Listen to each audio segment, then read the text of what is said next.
जय श्री कृष्णा। राधे राधे दोस्तों आज हम आपको श्री महालक्ष्मी व्रत कथा सुनाने जा रहे हैं। भारतवर्ष के सौराष्ट्र देश में द्वापर युग की यह कहानी है।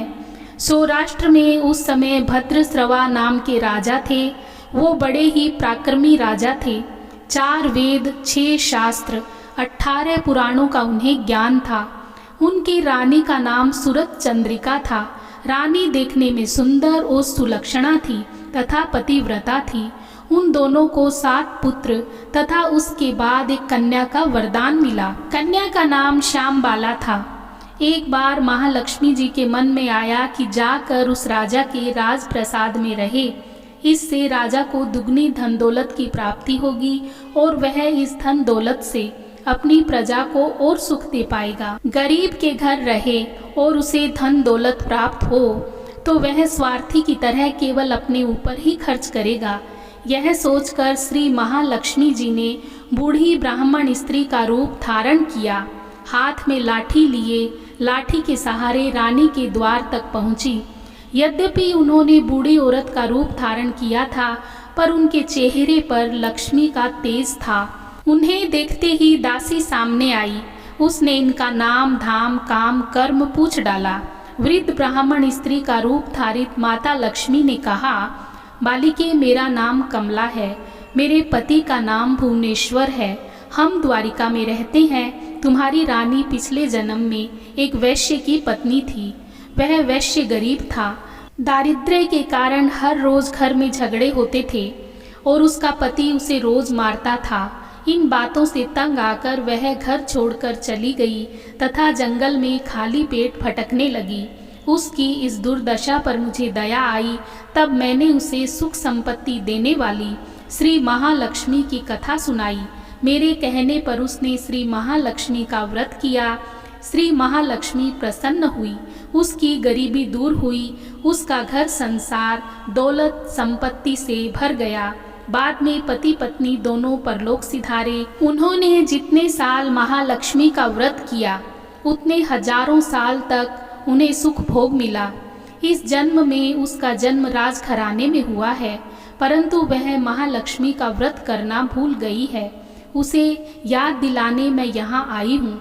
बुढ़िया की बातें सुनकर दासी ने उन्हें प्रणाम किया तथा श्री महालक्ष्मी का व्रत किस तरह किया जाए इस बारे में पूछा। बुढ़िया रूप धारण किए हुए श्री महालक्ष्मी माता ने दासी को पूजा की विधि तथा महिमा बताई। इसके बाद वह दासी माता को प्रणाम करके रानी को बताने अंदर चली गई। राज वैभव में रहते हुए रानी को अपने ऐश्वर्य का घमंड हुआ था। संपत्ति तथा अधिकार की वजह से वह उन्मत्त हो गई थी।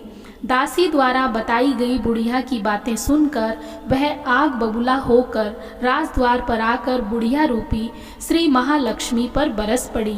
उसे यह मालूम नहीं था कि श्री महालक्ष्मी माता बुढ़िया का रूप धारण करके द्वार तक आई हैं, परंतु रानी का इस कदर रूखा बर्ताव तथा अपना अनादर देखकर माता ने वहां ठहरना ठीक ना समझा।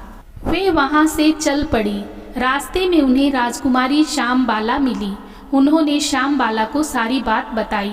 श्यामबाला ने अपनी ओर से श्री महालक्ष्मी माता से क्षमा मांगी। माता को उस पर दया आई। उन्होंने श्यामबाला को श्री महालक्ष्मी व्रत के बारे में बताया। उस दिन अगहन माह का पहला गुरुवार था। श्यामबाला ने परम श्रद्धा से श्री महालक्ष्मी का व्रत रखा। फलस्वरूप राजा सिद्धेश्वर के सुपुत्र मालाधर के साथ उसका विवाह हुआ। वह धन दौलत ऐश्वर्य वैभव से माला माल हो गई। पति के साथ ससुराल में आनंद से दिन बिताने लगी। इधर श्री महालक्ष्मी का रानी पर प्रकोप हुआ। फलस्वरूप राजा भद्रश्रवा का राज्य एवं राज कारोबार नष्ट हो गया। यहाँ तक कि खाने के लाले पड़ गए। ऐसी हालत में एक दिन रानी ने राजा से निवेदन किया कि हमारा दामाद इतना बड़ा राजा है, धनवान है, ऐश्वर्यशाली है, क्यों ना उसके पास जाएं, अपना हाल उसे बताएं, वह जरूर हमारी मदद करेगा। इस बात पर राजा भद्रश्रवा दामाद के पास रवाना हुए। राज्य में पहुंचकर एक तालाब के किनारे थोड़ी देर विश्राम करने के लिए ठहरे। पानी लेने आते जाते दासियों ने उन्हें देखा। उन्होंने विनम्रता से उनकी पूछताछ की। जब उन्हें यह मालूम हुआ कि वे रानी श्यामबाला के पिता हैं, तो दौड़ते हुए जाकर उन्होंने रानी को सारी बात बताई। रानी ने दासी के हाथ राज परिधान भेजकर बड़े ठाठ से उनका स्वागत तथा आदर सत्कार किया, खान पान करवाया। जब वे लौटने लगे तो सोने की मोहरों से भरा घड़ा दिया। राजा भद्रश्रवा जब वापस लौटे तो उन्हें देखकर रानी सूरज चंद्रिका खुश हुई। उन्होंने सोने से भरी मोहरों के घड़े का मुंह खोला, पर हे भगवान, घड़े में धन के बदले कोयले मिले। यह सब श्री महालक्ष्मी के प्रकोप से हुआ। इस प्रकार दुर्दशा में और कई दिन बीत गए। इस बार रानी स्वयं अपनी कन्या के पास गई। वह दिन अगहन मास का अंतिम गुरुवार था। श्यामबाला ने श्री महालक्ष्मी व्रत किया, पूजा की, अपनी माता से भी व्रत करवाया। इसके बाद रानी अपने घर आई। श्री महालक्ष्मी का व्रत रखने से उसे फिर से अपना राजपाट, धन दौलत, ऐश्वर्य प्राप्त हुआ। वह फिर से सुख शांति आनंदमय जीवन बिताने लगी। कुछ दिनों बाद राजा राजकन्या श्यामबाला अपने पिता के घर आई। उसे अपने घर देखकर सूरज चंद्रिका को पुरानी बातें याद आई। यही कि श्यामबाला ने अपने पिता को कोयले का भरा हुआ घड़ा दिया था और उसे तो कुछ भी नहीं दिया था।